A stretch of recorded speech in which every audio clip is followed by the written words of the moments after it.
What is up? I am TJ. This is Uncommon, and so are you. Hey guys, welcome to this week's episode. If you're new to Uncommon, we step in here once a week and do a live session on the topics of husbands, dads, and leaders. After all, we try to encourage men to be the husband, dad, and leader we were always meant to be. So be sure to subscribe to our channel, hit the notification button, and look around our channel. We have well over 100 videos on different topics to choose from. So let's dive into this week's session. Now, we will have, as always, all of our resources of articles, videos, and devotion links in the description of this video. So be sure to check that out.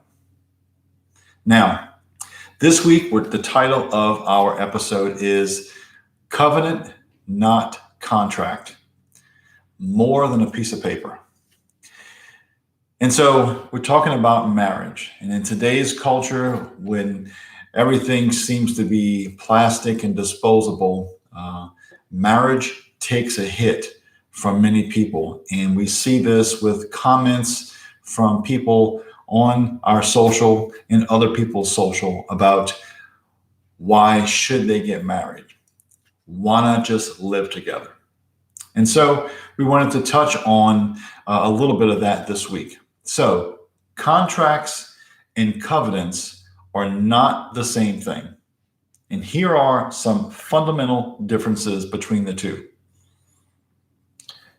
While a contract is legally binding, a covenant is a spiritual agreement. A contract is an agreement between parties, while a covenant is a pledge. A contract is an agreement you can break, while a covenant is a perpetual promise. You seal a covenant while you sign a contract. A contract exchanges one good for another, while a covenant is giving oneself to the other. And you can opt out of a contract, while a covenant is about having the strength to hold up your part of the promise. So as you can see, covenants are a type of contract, but they do not work like a contract. They are a trust-based promise that relies on your integrity and discipleship. And while contracts are enforced by the courts, covenants depend upon your values. And so I wanted to kind of set the tone with that, because sometimes people do not give the institution of marriage in that covenant, which was established by God, the respect and awe it deserves. And so I have 5 ways to help keep your marriage covenant for you today. So let's start. Let's start with prayer, right? Pray for each other daily. It's hard to drift away from someone when you're praying for and with that person.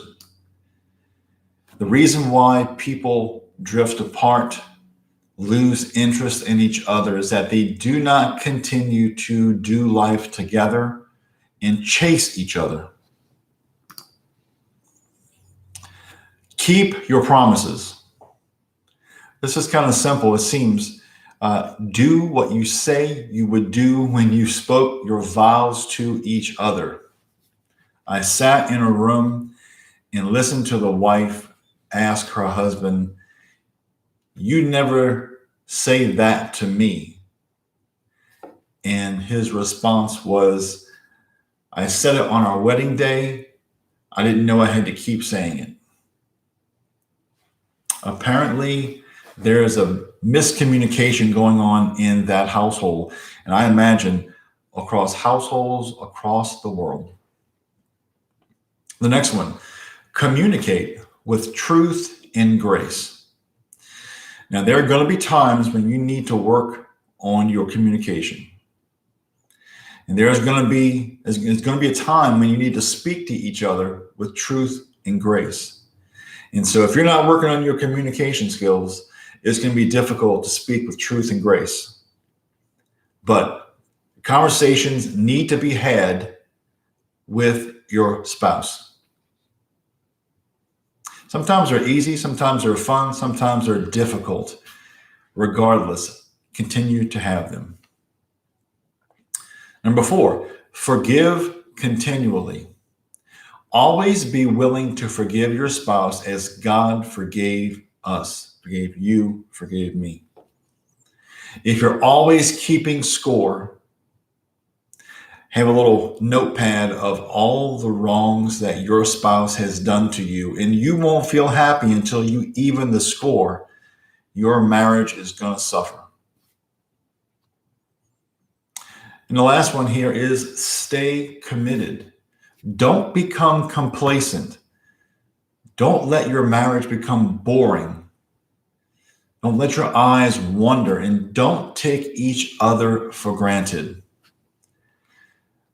I know men who sit on the couch and watch TV or on their recliner, and you almost have to go over there and check for a pulse because you don't know if they're dead or alive because they have not moved from that couch in hours. And then I know women who won't stay out of the stores long enough to spend time with their spouse.